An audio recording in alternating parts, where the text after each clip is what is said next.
আসসালামু আলাইকুম। এটিএন বাংলা সংবাদে সবাইকে স্বাগত জানাচ্ছি। আমি অর্পা হাসান। শুরুতেই বিআরবি কেবলস সংবাদ শিরোনাম।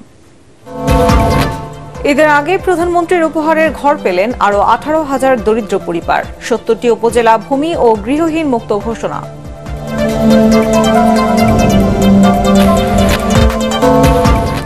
অবৈধ অর্থ বিনিময়ে 4 মোবাইল কোম্পানির 150 কোটি টাকার ভ্যাট মওকুফ। এনবিআরের সাবেক কমিশনারের বিরুদ্ধে দুদকের মামলা।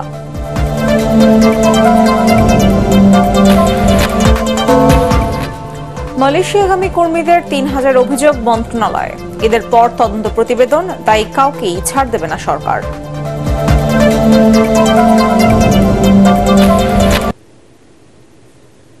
শুনছিলেন বিআরবি কেবলস সংবাদ শিরোনাম। এবার বিস্তারিত।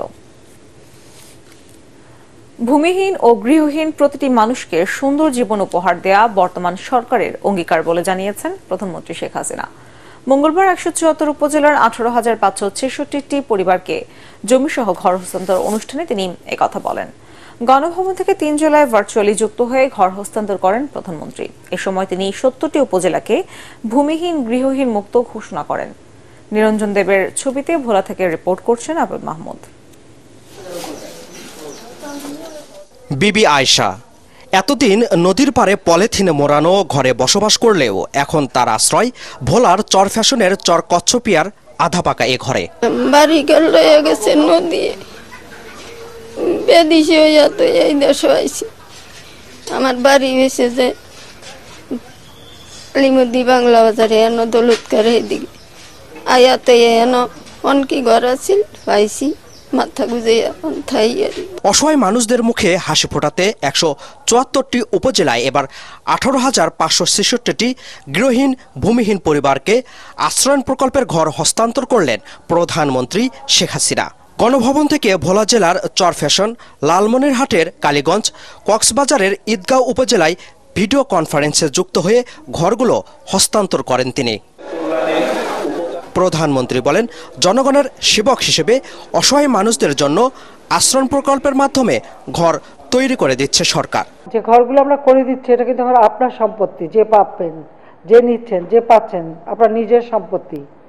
যেটাকে রক্ষণাবেক্ষণ, এটাকে শুদ্ধভাবে রাখা, এটা যত্ন নেওয়া, এটা আপনার দায়িত্ব। বিদ্যুৎ ব্যবহারে অবশ্যই সাশ্রয়ী হতে হবে, মিতব্যয়ী হতে হবে, এবং যে জিনিসটা আপনি পাচ্ছেন কোনো অর্থ খরচ করতে হচ্ছে না, কিন্তু সেটাকে আপনাকে রক্ষা করা, আপনার নিজের সম্পদ হিসেবে যত্ন নিতে হবে, সেটাই আমি আপনাদের বলবো। ঘূর্ণিঝড় রিমাল সহ উপকূলীয় এলাকায় প্রাকৃতিক দুর্যোগে ক্ষতিগ্রস্তদের তালিকা করে ঘর তৈরি করার উদ্যোগের কথাও জানান তিনি। ইতিমধ্যে আমরা কিন্তু তালিকা করেছি কোন কোন এলাকায় কতগুলি ঘর সম্পূর্ণভাবে বিধ্বস্ত হয়েছে, কতগুলি আংশিক বিধ্বস্ত হয়েছে।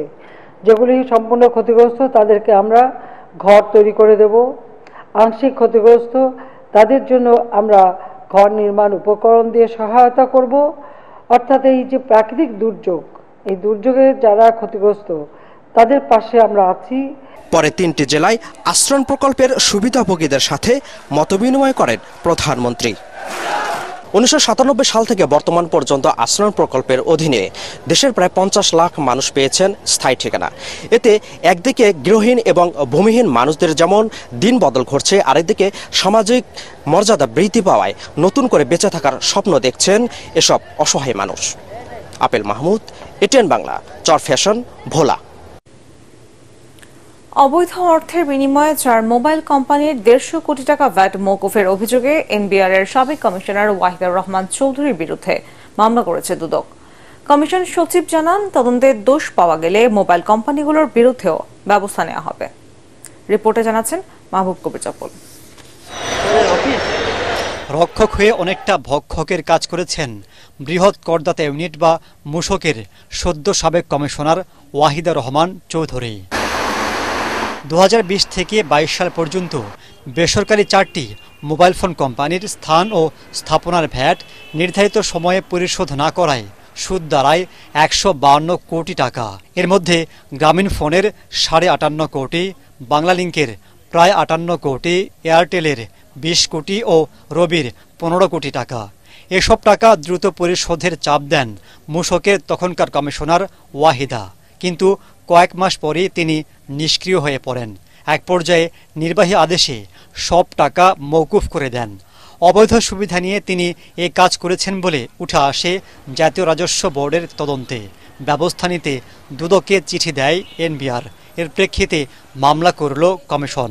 ওয়াহিদা রহমান চৌধুরী তিনি বৃহৎ করদাতা ইউনিট মূসক ঢাকায় কর্মরত থাকাকালে আইনের ব্যত্যয় ঘটিয়ে 4টি মোবাইল অপারেটর কোম্পানি গ্রামীণ ফোন, বাংলালিংক, রবি এবং এয়ারটেলের নিকট অপরিশোধিত সুদ বাবদ পাওনা ১৫২,89,৩৯০ টাকা মওকুফ করে সরকারের আর্থিক ক্ষতি সাধন করেছেন।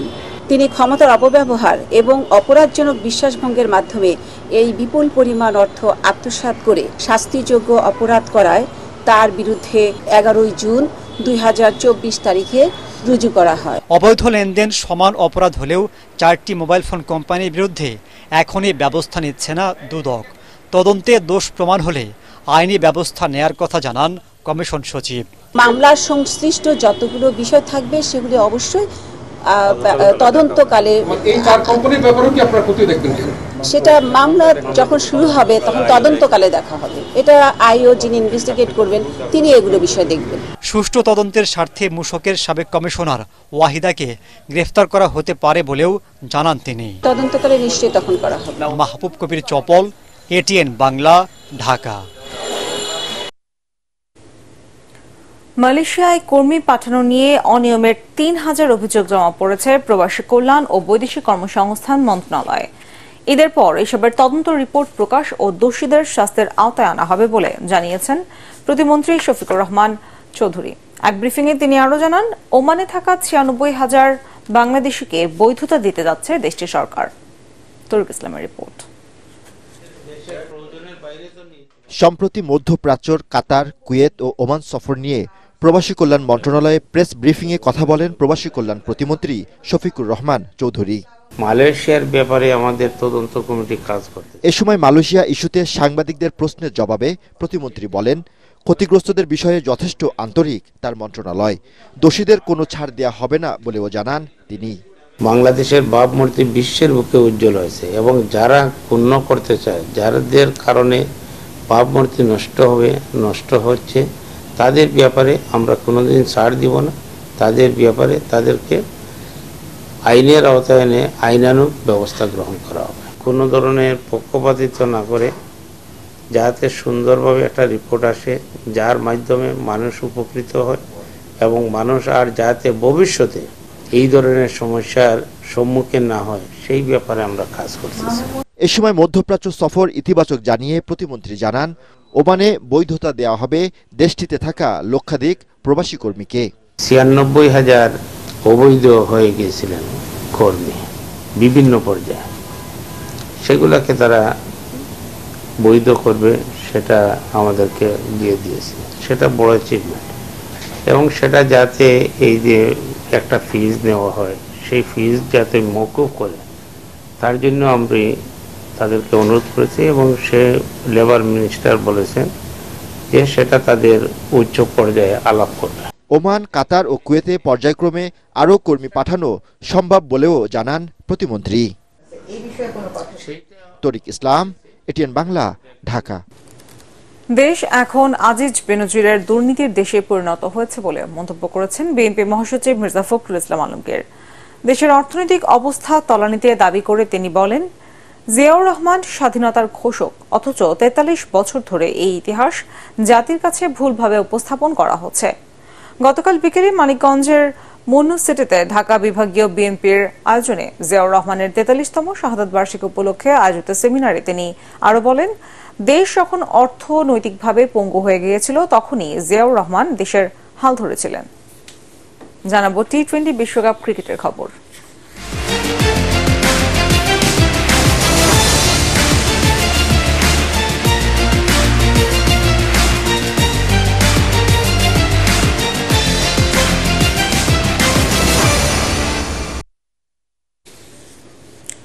টি-20 বিশ্বকাপে গ্রুপের বাকি 2 ম্যাচ খেলতে ওয়েস্ট ইন্ডিজের সেন্ট ভিনসেন্টে পৌঁছেছে বাংলাদেশ ক্রিকেট দল।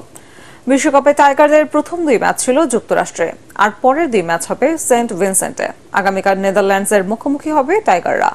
17 জুন নাজমুল হোসেন শান্তর দলের প্রতিপক্ষ নেপাল। সেন্ট ভিনসেন্টে পৌঁছার পর বাংলাদেশ ক্রিকেট দলকে ক্যারিবিয়ান কায়দায় বরণ করে নেওয়া হয়।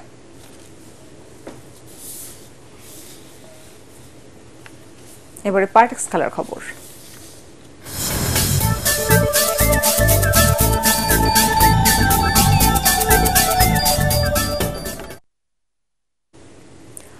অবশেষে টি-20 বিশ্বকাপে প্রথম জয়ের দেখা পেল পাকিস্তান। টানা 2 বারের হারের পর এই জয়ে সুপার 8-এর আশা ক্ষীণভাবে বেঁচে রইল বাবর আজমের দলের। নিউ ইয়র্কের নাসাউ কাউন্টি ক্রিকেট স্টেডিয়ামে কানাডাকে 7 উইকেটে হারিয়েছে তারা। 107 রানের টার্গেটে নেমে দলের 20 রানেই সাইম আইয়ুবের উইকেট হারায় পাকিস্তান। এরপর রিজওয়ানের সাথে 63 রানের জুটি করে দলকে জয়ের পথে নিয়ে যান অধিনায়ক বাবর আজম। 33 রান করে আউট হন বাবর, তবে দলকে জিতিয়েই মাঠ ছাড়েন 53 রানে অপরাজিত থাকা রিজওয়ান। 3 উইকেটে 107 রান তুলে 15 বল হাতে রেখেই জয় নিশ্চিত করে পাকিস্তান। এর আগে টস হেরে ব্যাটিংয়ে নেমে অ্যারন জনসনের 52 রানে ভর করে 7 উইকেটে 106 রান সংগ্রহ করে কানাডা। পাকিস্তানের পক্ষে মোহাম্মদ আমির ও হারিস রৌফ 2টি করে উইকেট তুলে নেন। শেষ করার আগে বিআরবি কেবল সংবাদ শিরোনাম জানাবো আরেকবার। ঈদের আগে প্রধানমন্ত্রীর উপহারের ঘর পেলেন আরো 18,000 দরিদ্র পরিবার। 70টি উপজেলা ভূমি ও গৃহহীন মুক্ত ঘোষণা।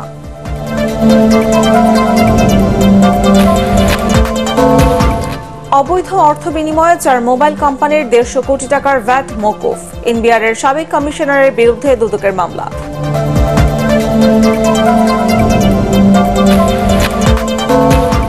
মালয়েশিয়াগামী কর্মীদের 3000 অভিযোগ মন্ত্রণালয়ে। ঈদের পর তদন্ত প্রতিবেদন, দায়ী কাউকেই ছাড় দেবে না সরকার।